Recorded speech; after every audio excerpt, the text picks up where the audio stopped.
All right, episodes 3 and 4 from ESPN's The Last Dance. I got 3 takeaways. Number 1, where in the world is Toni Kukoc? Where is he?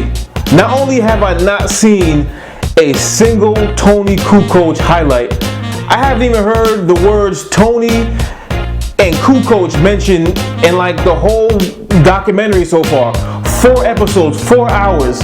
We're talking about the Bulls 97-98 championship season. In fact, we're talking about like Michael Jordan's entire tenure with the Bulls. This is more than a Last Dance documentary. This is like a Michael Jordan career documentary. And we haven't seen or heard Toni Kukoc yet. I have no idea why. I'm trying to think what the reason might be. And the only thing that really comes to mind is, remember like, I don't know, 5, 6, 7, 8 years ago, Toni Kukoc got in some trouble with the law. I'm not here to spread gossip. You can Google that on your own time. But he got in some serious trouble with the law. I think he was back home in Croatia. I thought maybe that's the only reason why he wasn't either asked to participate or he chose not to participate or he couldn't because of the legal trouble that he got into.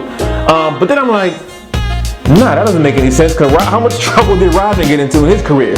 So that can't be it. And then it was brought to my attention that Kukoc actually, he still does some work for the Bulls today, which I wasn't even aware of. So I'm like, where's Kukoc?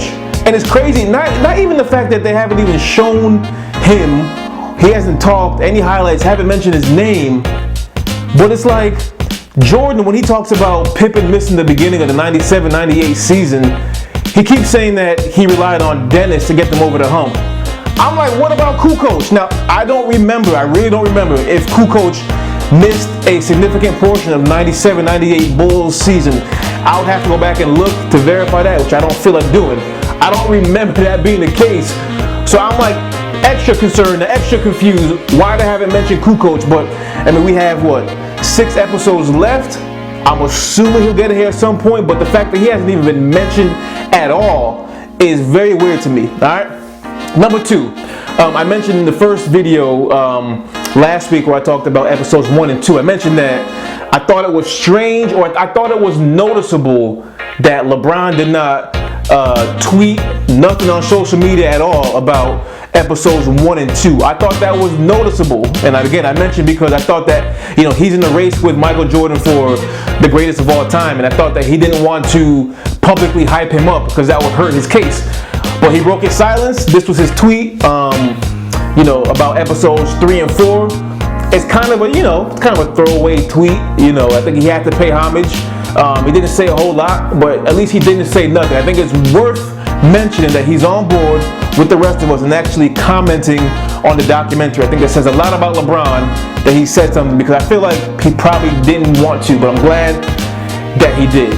And the third thing that jumped out to me about episodes 3 and 4 is, listen to me, this may be an unpopular thing to say, but I really, really feel this deep down, man. Listen to me. I think the Bulls got to get over the fact that the Pistons did not shake their hands after they beat them in the playoffs finally. I think it's time to get over it. That might have been a big deal. That was 30 years ago.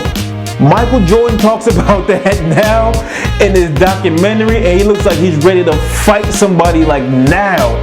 I think the Bulls, you guys won, you won the chip that year, get over it. I mean, that might have been a big deal then, but I can't remember how many times, like in the last couple of decades, that noticeable, you know, star players were eliminated in the playoffs and walked off without shaking hands. And we don't even talk about it. Like, unless you're like really like laser focused into these things like I am and look for things like that, you won't even notice it because no one's even talking about it. I know we're talking about this now because the documentary, and it was a big deal because there weren't things like social media where other things can take your attention. But in 2020, these guys are still upset that the Pistons walked off and didn't shake their hand. Get over it. You know what I would have loved to have seen? Because the Pistons walked right by the Bulls bench. I would have loved if Mike was on the bench during that time. If he jumped right in front of Isaiah like, hey, what's up, man? You're not going to shake my hand? Like, that would have been something to see. But at this point, in 2020, listen, man, it's time to get over it.